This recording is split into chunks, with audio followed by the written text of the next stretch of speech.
Yan, binabati natin ang ating mga taga-subaybay sa pag-aralan natin na ministry. Tayo po ay nandito sa Bintog sa Seventh-day Adventist Church. Dito po tayo dumalo. Ang isang dahilan ay para ma-meet natin yung isa pong taga-subaybay na nag-comment sa ating video at nagtanong tungkol sa Bible study. At yun nga, nagkaroon po kami ng conversation at tinanong ko kung anong araw nandun sila sa bahay nila dahil nga gusto kong dalawin. At sinabi niya na ang nirequest daw niyang day off sa work ay Sabado. Kaya ang nangyari ay kinunta ko po yung mga elder dito hanggang sa nagkasundo na dito dumalo at ayun na-meet po namin yung mag-asawa kasama kanilang anak. At ngayon po kasama po natin at siya magpapakilala sa kanyang sarili at gusto po namin na i-share sa inyo yung kanyang kwento kung ano po ang pasimula at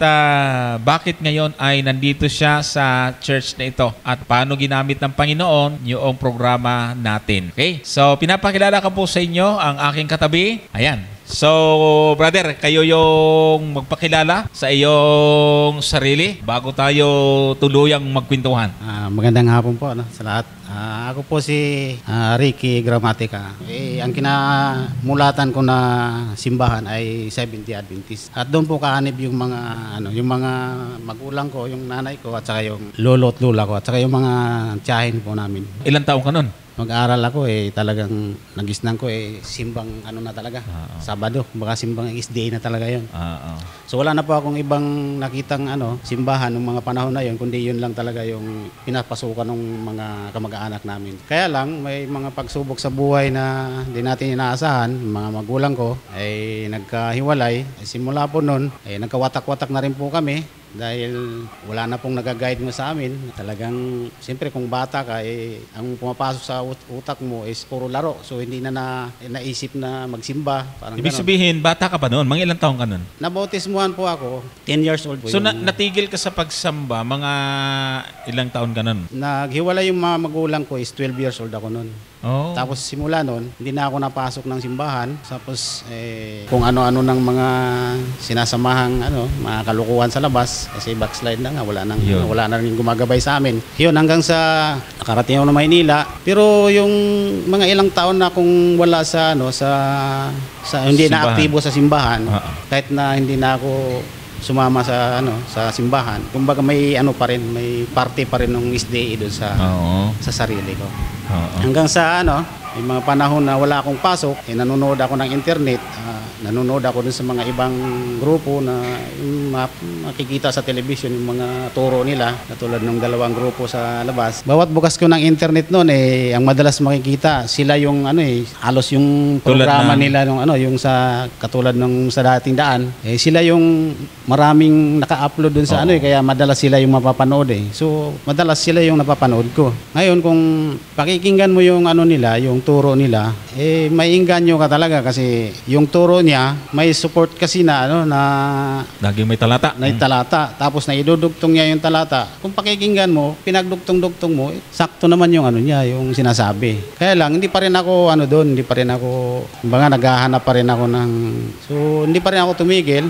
Ayun sa pag may trabaho, pag may bakanting oras, hanggang sa napanood ko yung programa niyo noon pa yon, yung kapitulo versikulo pa yon, napanood ko yun. Pero hindi pa gaanong pasulput-sulput lang yung panonood ko dun sa inyo. Pero alam mo na Adventist? Alam ko na Adventist. Tapos, itong mga bandang huli na, medyo naramdaman ko na yung sabi ko, lalo na yung mga nakasulat sa hula, yung mga nangyayari sa atin ngayon sa mundo, panahon na siguro na talagang seryosohin ko na yung. At saka nung napanood ko yung ninyo, yung paliwanag nyo dun sa, yung kinontra ninyo yung sinasabi ni Brad Ely dun sa sa program niya, Eli Soriano. Doon ko na nalaman na yung palang mga talata na supporting niya doon sa mga pinuputol niya pala yon, idudugtong niya doon sa talatang binitawan niya nung una. Kaya nagmumukhang tama yung yung talata na ginagamit. So kung ikaw nakikinig, talagang tama, sakto talaga, swak doon sa sinasabi niya. So napanood ko yung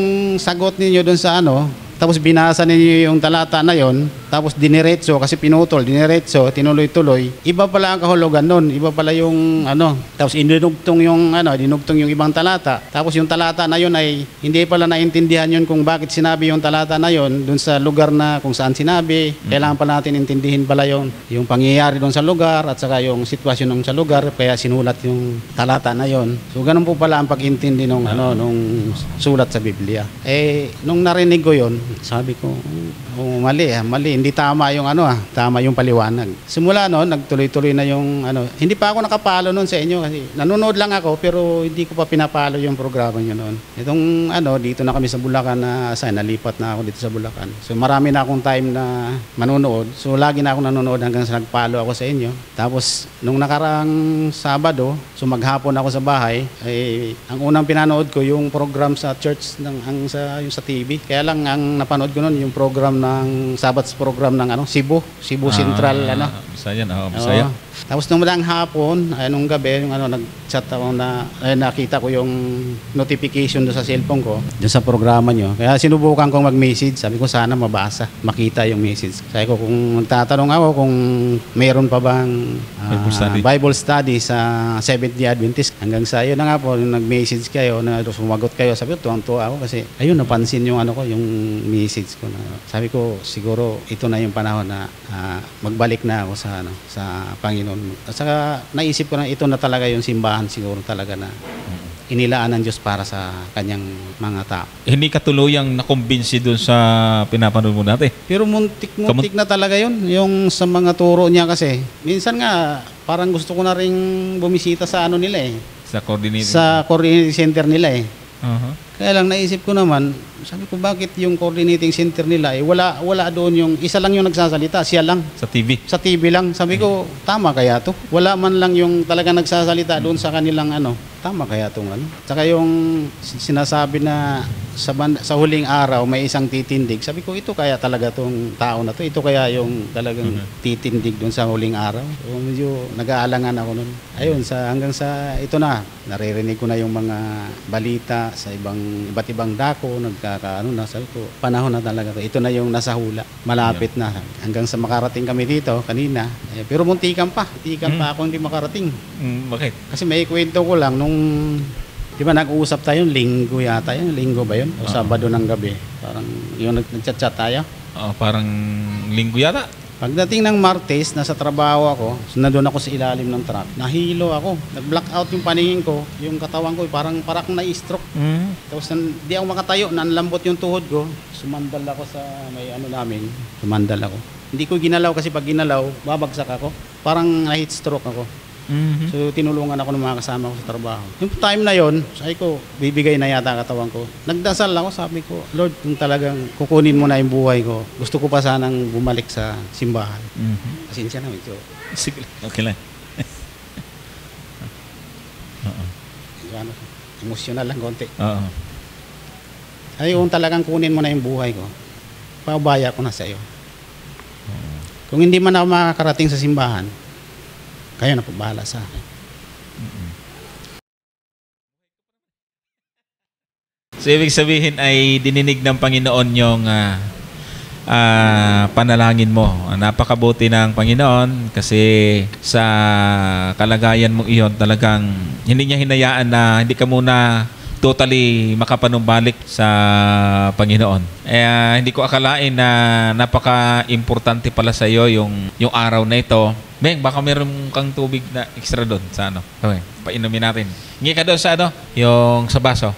Sobrang saya lang kaya. Oo, tsaka nakakatakot din yun yung talagang hindi pa niloob ng Panginoon, kapatid. Kasi nung nagpa-check up ako, normal lahat siguro yung baka mainit.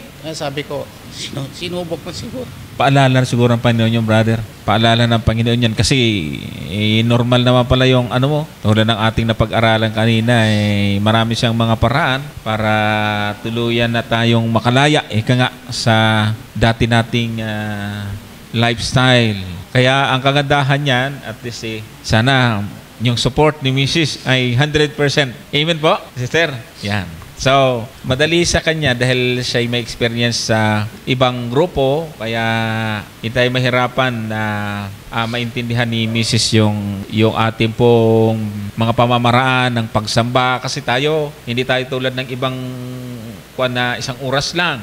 Pasensya na, medyo ano lang. Okay lang. Ayun, medyo naka-recover naman.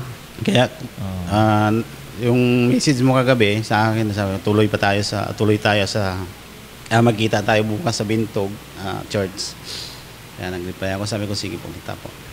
Inisigurado ko po makakarating po talaga ngayon kasi kumbaga pinangako ko po yun sa Panginoon na sabi ko, tutuloy ko talaga to. Bigyan niyo ako ng isa pang pagkakataon. Kung talagang pababalikin niyo ako sa church, bigyan niyo ako ng isang pagkakataon. Kung sa tingin ko, sabi ko sa dasal ko, kung sa tingin niyo hanggang dito lang talaga ako, inanda ko na yung sarili ko. Pinapaubaya ko na po sa inyo. Kasi nahirapan ako huminga Pero yun lang blackout na yung... Yun lang yung time. Dati wala kang... Wala akong history ng ano. After nun, walang ngayon, wala na rin. Wala rin po. Wala rin.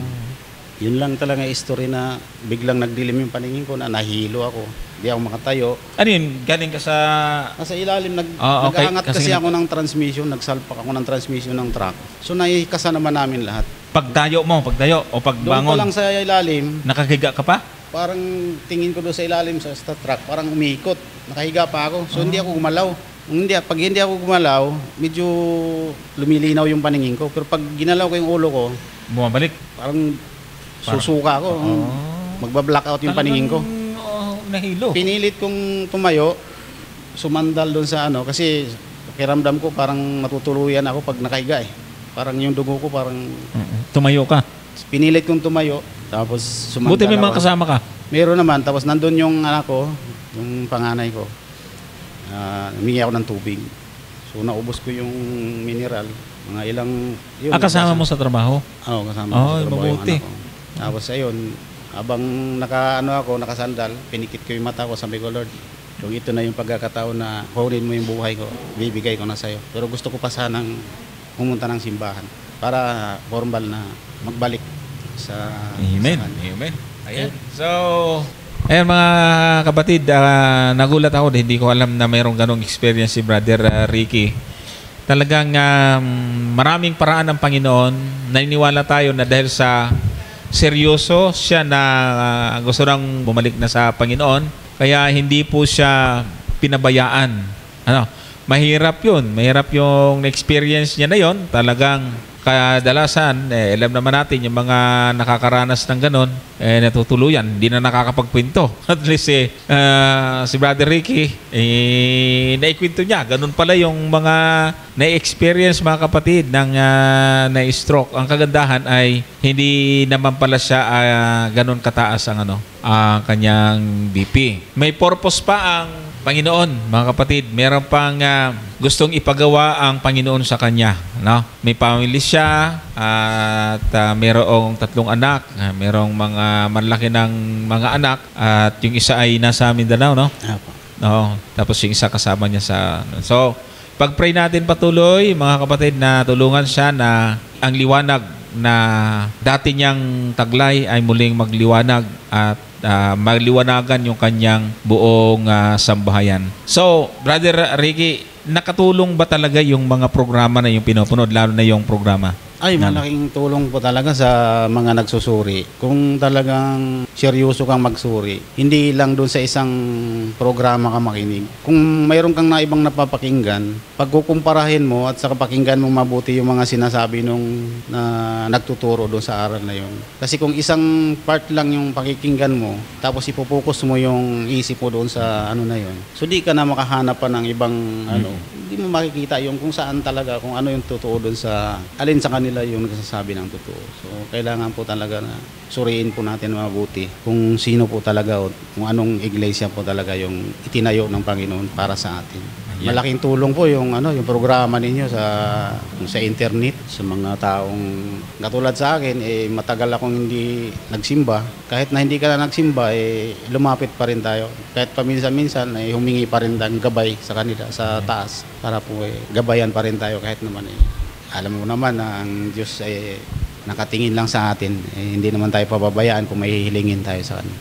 Sa mga nagsusuri po, masasabi ko lang, kung mayroon man kayong gustong hanapin o gustong patunayan na iglesia, huwag lang po mag-focus dun sa isang mangangaral. Kumbaga suriin po talaga natin na mabuti. Kasi po hindi lang po nakikita dun sa mga sinasabi, may kasama rin pong gawa. So sa gawa, makikita rin po natin yung mga gawa ng ibang religion sa atin. So yun po, sa mga nagsusuri, di ko naman sinasabi na masama yung ibang